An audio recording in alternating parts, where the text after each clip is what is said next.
Hello, everybody. For my sermon today, I'll be focusing on the passage of Numbers 13 and 14. Let's do a quick reading of the chapters. The Lord spoke to Moses, saying, "Send the men to spy out the land of Canaan, which I am giving to the people of Israel. From each of the tribe of their fathers you shall send a man, every one a chief among them."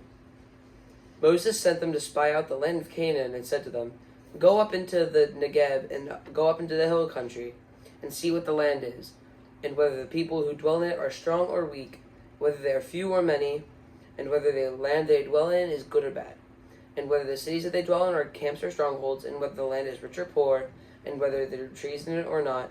Be of good courage and bring some fruit of the land." Now the time was the season of the first ripe grapes.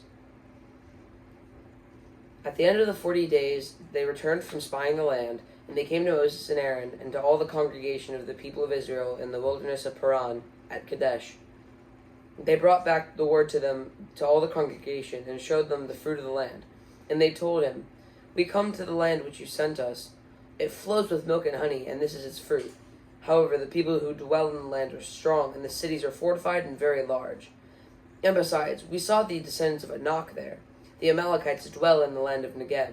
The Hittites, the Jebusites, and the Amorites dwell in the hill country, and the Canaanites dwell by the sea, along the Jordan." But Caleb quieted the people before Moses and said, "Let us go up at once and occupy it. We are all well able to overcome it." And then the men who had gone up with him said, "We are not able to go up against the people, for they are stronger than we are." So they brought the people of Israel a bad report of the land that they had spied out, saying, "The land through which we have gone out is a land that devours its inhabitants, and all the people that we saw in it are of great height. And there we saw the Nephilim, the sons of Anak, who come from the Nephilim. We seem to ourselves like grasshoppers, so we seem to them." The Lord is slow to anger and abounding in steadfast love, forgiving iniquity and transgression, but he will by no means clear the guilty, visiting the iniquity of the fathers on the children to the third and fourth generation. Please pardon the iniquity of this people according to the greatness of your steadfast love, just as you have forgiven this people from Egypt until now. Then the Lord said, "I have pardoned according to your word, but truly as I live, and as all the earth shall be filled with the glory of the Lord, none of the men who have seen my glory and my signs that I did in Egypt in the wilderness, and yet have put me to the test these 10 times and have not obeyed my voice, shall see the lands that I swore to give to their fathers. And none of these who despise me shall see it, but my servant Caleb, because he has a different spirit, has followed me fully. I will bring into the land to which he went, and his descendants shall possess it.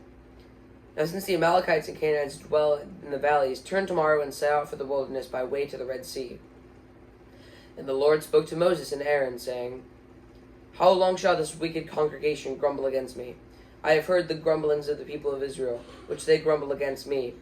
But your little ones, who you said will become a prey, I will bring in, and they shall know the land that you have rejected. But as for you, your dead bodies shall fall in this wilderness, and your children shall be shepherds in the wilderness 40 years, and shall suffer for your faithlessness, until the last of your dead bodies lies in the wilderness. According to the number of the days in which you spied out the land, 40 days, a year for each day, you shall bear iniquity for 40 years, and you shall know my displeasure. I, the Lord, have spoken.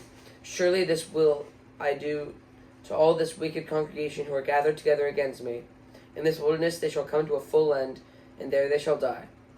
And the men whom Moses sent out to spy the land, who returned and made all the congregation grumble against him by bringing a bad report about the land, the men who brought up a bad report, died by the plague before the Lord. Of those men who went out to spy the land, only Joshua the son of Nun and Caleb the son of Jephunneh remained alive. So today I would just like to point out 4 major ideas that were presented in this passage. So the first point is presented is the importance of full obedience in God. So in the passage, both Caleb and Joshua were fully obedient towards God when he asked them to do something. This contrasts with how Caleb and Joshua's peers acted against what God had commanded them and gave a bad report, saying that the land would devour them. And then you can thus see Joshua and Caleb were honored by God because they were the only ones who fully obeyed him, and they did not try to deceive the people of Israel. So they were allowed to, A, not die by the plague, and B, they were allowed to enter the promised land when none of the other people were. Second point that I would like to point out is how God's behavior, or God rewards behavior that is gratifying towards him. So you see, Caleb and Joshua are rewarded in this passage by, like how I said earlier, being allowed entry into the promised land when the other spies and the people of Israel aren't. And they were also granted the pardon of being able to live. God promised judgment on the other people of Israel in the form of them being banned from the promised land. But Caleb and Joshua are pardoned and set aside. Specifically Caleb, because he has a different spirit and he has followed me, God, fully. It is said that he will be brought into the land and his descendants will possess it. So that's just showing how God will reward the behavior that is gratifying towards him, and he is rewarding for when people obey him. The third thing that I would like to acknowledge is the parallels between Caleb and Joshua and Jesus. These men, all three of them, decided to keep obeying God even when it was not the popular opinion. In the story of Jesus, we can see that he was faced with much resistance during his journey of fulfillment and obedience towards God. And Jesus never backed down when faced with opposition because he knew that ultimate authority is God. So even though he was constantly tormented, even went as far as being crucified on the cross, he never once stopped because he knew he was obeying God. And Joshua and Caleb are parallels for Jesus because of how they stayed obedient towards God. Even when all of their peers were giving bad reports, they stayed and were like, no, we're going to give a good report to the people. The fourth and final thing about this passage that I would like to point out is the way that God punishes those who turn from him. In Numbers 13, verses 39 through 45, the people of Israel lose a battle against the Amalekites and Canaanites. They lost because they had turned their backs towards God. This is a way that God allows people to suffer when they turn their backs on him.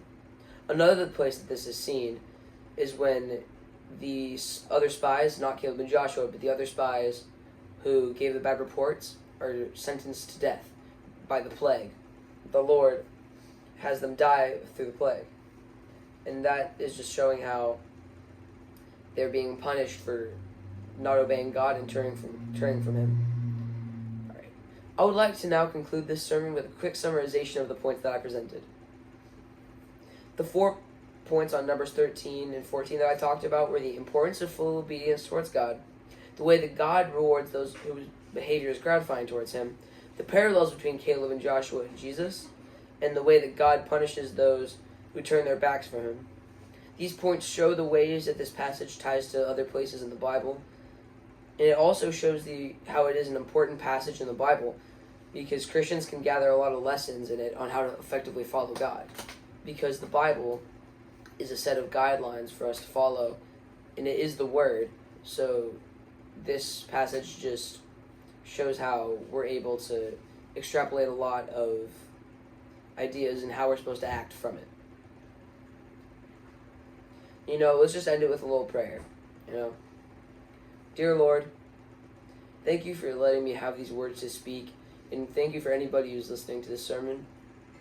And I hope that everybody can hear this sermon and really hear what I'm speaking and hear what they need to hear from you. In Jesus' name we pray. Amen.